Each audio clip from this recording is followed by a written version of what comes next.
झारखंड विधानसभा चुनाव के पहले चरण की वोटिंग के महज 9 दिन बाकी हैं और चुनाव के लिए सभी पार्टियां पूरी ताकत से जुटी हुई हैं। बीजेपी सत्ता में वापसी की कोशिश में है और उसके लिए कोई कोर कसर बीजेपी छोड़ना नहीं चाहती। लगातार अटैकिंग मोड में है भाजपा। डेमोग्राफी का मुद्दा भी जोर शोर से बीजेपी उठा रही है और इसके जरिए बीजेपी इंडिया ब्लॉक की जेएमएम कांग्रेस सरकार को निशाने पर ले रही है। प्रधानमंत्री नरेंद्र मोदी ने आज गढ़वा और चाईबासा में रैली की। इसमें जेएमएम की अगुवाई वाले गठबंधन पर तीखा हमला किया और बांग्लादेशी घुसपैठियों के जरिए सरकार को, प्रदेश की सरकार को आड़े हाथ लिया। ये तीनों दल घुसपैठिया समर्थक है। बांग्लादेशी घुसपैठियों के वोट पाने के लिए ये इन घुसपैठियों को पूरे झारखंड में बसा रहे हैं। जब स्कूलों में सरस्वती वंदना तक पर रोक लगने लगे तो पता चलता है कि खतरा कितना बड़ा है। बीजेपी झारखंड चुनाव में माटी, रोटी और बेटी के संकल्प के साथ चुनावी मैदान में है, लेकिन उसका प्राइम फोकस, मुख्य बिंदु जो है वो आदिवासी समुदाय को साधने का है। और यही वजह है कि पीएम मोदी ने आज आदिवासी आबादी के कम होने की आशंका जताई। पीएम ने कहा कि अगर ये सब जारी रहा तो झारखंड में आदिवासी आबादी कम होती जाएगी। ये आदिवासी समाज और देश के लिए भी खतरा है। पीएम ने कहा कि गठबंधन घुसपैठिया बंधन और माफिया का गुलाम बन चुका है। न केवल पीएम मोदी बल्कि बीजेपी के तमाम नेता डेमोग्राफी का मुद्दा जोर शोर से उठा रहे हैं। आबादी में जो खास तरह का बदलाव है वो बीजेपी के लिए एक बड़ा मुद्दा है। हिमंता बिस्वा शर्मा से लेकर शिवराज सिंह चौहान, लोकल बीजेपी नेता और प्रधानमंत्री नरेंद्र मोदी, कल अमित शाह ने भी इसका जिक्र किया था। रविवार को बीजेपी ने संकल्प पत्र जारी किया। इसके बाद केंद्रीय गृह मंत्री अमित शाह ने 3 रैलियां की और सोरेन सरकार को निशाने पर लिया। एक और घमंडिया गठबंधन है कांग्रेस, लालू और जेएमएम का, जिनका काम है घुसपैठियों को बचाना। और एक और भारतीय जनता पार्टी है जिनका काम है आदिवासी और पिछड़ों की रोटी, बेटी और भूमि को बचाना। तो अमित शाह के सियासी हमले पर मुख्यमंत्री हेमंत सोरेन ने जवाब दिया। हेमंत सोरेन ने कहा, बीजेपी नेताओं के पास बांग्लादेश को लेकर दोहरे मानदंड हैं। झारखंड में आप लोग बिजली पैदा करते हैं और बांग्लादेश को सप्लाई करते हैं। राज्य सरकार का कोई बॉर्डर बांग्लादेश से नहीं सकता और बांग्लादेशी का घुसपैठ करते हैं और बांग्लादेश से घुसपैठ करने वाला भारतीय जनता पार्टी शासित राज्यों से घुस के आता है। दरअसल झारखंड के कुछ इलाके बांग्लादेश की सीमा से सटे हुए हैं। बीजेपी का आरोप है कि बांग्लादेशियों के खिलाफ सोरेन सरकार कार्रवाई नहीं कर रही। यही वजह है कि कई जिलों में मुस्लिमों की आबादी में तेजी से इजाफा हुआ। आलम यह है कि मामला सुप्रीम कोर्ट तक पहुंच चुका है। कैसे समझिए? दरअसल हेमंत सरकार ने सुप्रीम कोर्ट में चैलेंज किया है झारखंड हाईकोर्ट के फैसले को। झारखंड हाईकोर्ट ने फैक्ट फाइंडिंग कमेटी बनाने के निर्देश दिए थे। 8 नवंबर को बांग्लादेशियों की घुसपैठ पर सुनवाई भी होगी। ठीक 5 दिन बाद चुनाव। हेमंत सरकार के सुप्रीम कोर्ट का दरवाजा खटखटाने पर पीएम मोदी ने राज्य सरकार पर उधर करारा हमला बोला है। जब घुसपैठ का मामला कोर्ट में जाए और प्रशासन इससे इनकार करे तो पता चलता है कि सरकारी तंत्र में ही घुसपैठ हो चुकी है।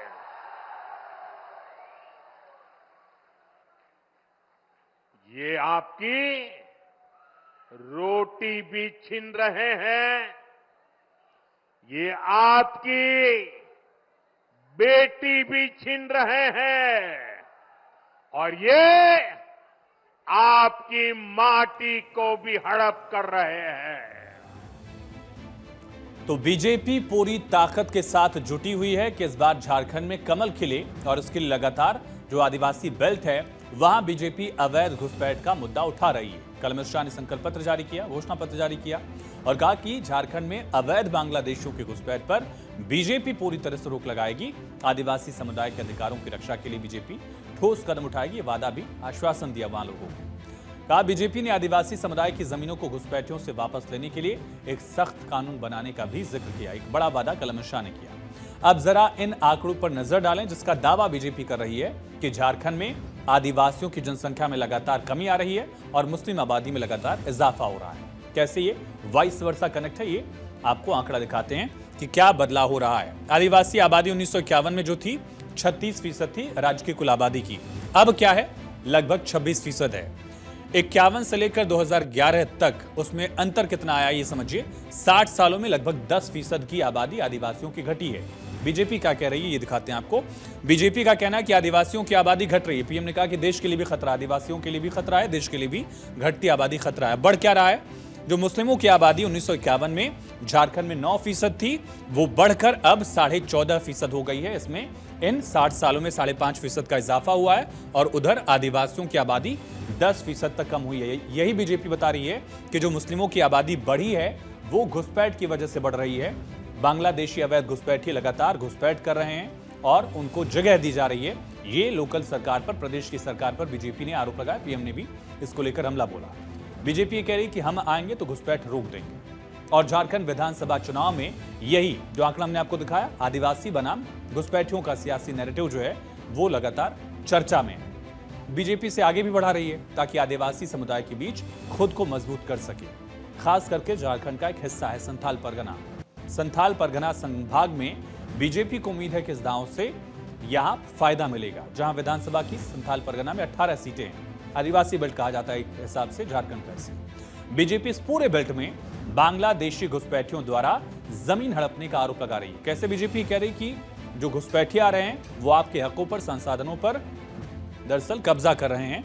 तो ये आंकड़ा हमने आपको दिखाया, आदिवासियों का क्या फर्क है 1951 में और 2011 में, क्या फासला दिख रहा है, ये हमने आपको दिखाया। संथाल परगना का, ये झारखंड का हमने पूरा हिस्सा दिखाया। तब संथाल परगना में भी बीजेपी इस मुद्दे को और ज्यादा मुखरता से, प्रखरता से उठा रही है कि आदिवासी आबादी कम हो रही है, मुस्लिमों की आबादी बढ़ी है। उसका बड़ा कारण क्या है ये देखिए। संथाल परगना में 1951 में 44% आदिवासी थे, यानी लगभग आधी आबादी का जो हिस्सा था वो आदिवासियों का था। 2011 आते आते कम से कम 1/4 पर आ चुका। उसका बड़ा कारण क्या है, आदिवासियों की जनसंख्या में संथाल परगना में जहां 16 सीटें हैं वहां 16% तक का गिरावट आदिवासी आबादी में किया जा रहा है। मुस्लिमों की आबादी में 9% जो 1951 में आबादी थी वो 2011 में बढ़कर 23% हो गई। 14% का इजाफा मुस्लिमों की आबादी में यहां देखा जा रहा है, जिस वक्त 16% आबादी घटी आदिवासियों की। दावा किया जा रहा है कि झारखंड के कई जिलों में मुस्लिम आबादी तेजी से बढ़ रही है और इसका असर हर तरफ देखा जा रहा है। यही वजह है कि बीजेपी घुसपैठियों का मुद्दा बनाकर सोरेन सरकार पर हमलावर है। वैसे झारखंड को आदिवासी बहुल राज्य कहा जाता है, बिरसा मुंडा की धरती है, लेकिन आदिवासियों की जनसंख्या में तेजी से गिरावट और मुस्लिम आबादी में बढ़ोतरी एक मुद्दा है। आज आलम यह है कि 81 विधानसभा सीटें झारखंड में जो कुल हैं उनमें 15 सीटें ऐसी हो गई हैं जहां मुस्लिम मतदाता निर्णायक भूमिका निभाने की स्थिति में, यानी एक तरह से किंग मेकर बन चुका है। कौन जीतेगा कौन हारेगा ये मुस्लिम मतदाता इन करीब 15 सीटों पर तय करता है। सूबे में 7 विधानसभा सीटें ऐसी हैं जहां मुस्लिम मतदाताओं की आबादी 20 से 40% के करीब है। ये 7 सीटें कौन कौन सी है समझिए। जामताड़ा विधानसभा सीट पर 40% मुस्लिम आबादी है। पाकुड़ विधानसभा सीट पर 36% मुस्लिम आबादी। राजमहल में आंकड़ा वोटर्स का मुस्लिमों के लिहाज से 36% है और गोड्डा में भी 26% मुस्लिम आबादी है। मधुपुर में भी 26% आंकड़ा है। गांडेय सीट जहां से कल्पना सोरेन चुनकर आई वहां पर भी 23% मुस्लिम आबादी है। टुंडी सीट पर भी 22% मुस्लिम आबादी है। यानी करीब 1 दर्जन सीटें ऐसी हैं जहां पर मुस्लिम आबादी डिसाइडिंग फैक्टर है। करीब 6 और सीटें ऐसी हैं जहां मुस्लिम आबादी 15 से 20% के करीब है। ऐसी सीटों की लिस्ट में है महागामा है, हटिया है, धनबाद जैसी सीटें हैं और इन्हीं आंकड़ों के जरिए बीजेपी आदिवासियों को लुभाने में जुटी है। बीजेपी का फोकस आदिवासी वोटर्स पर है। इसके साथ ही बीजेपी अपनी कोर वोट बैंक में महिलाओं को और युवाओं का भरोसा भी जीतने की कोशिश कर रही है। बीजेपी इस बात को समझती है कि सत्ता में वापसी करनी है तो आदिवासी समुदाय के बिना झारखंड में पॉसिबल नहीं है। इसीलिए बीजेपी ने जहां आदिवासी समाज से जुड़े हुए तमाम बड़े नेताओं को अपने साथ मिलाया है, अपने साथ उनको लिया, वहीं घुसपैठ के मुद्दे के बहाने विपक्षी गठबंधन को भी बीजेपी निशाने पर ले रही है।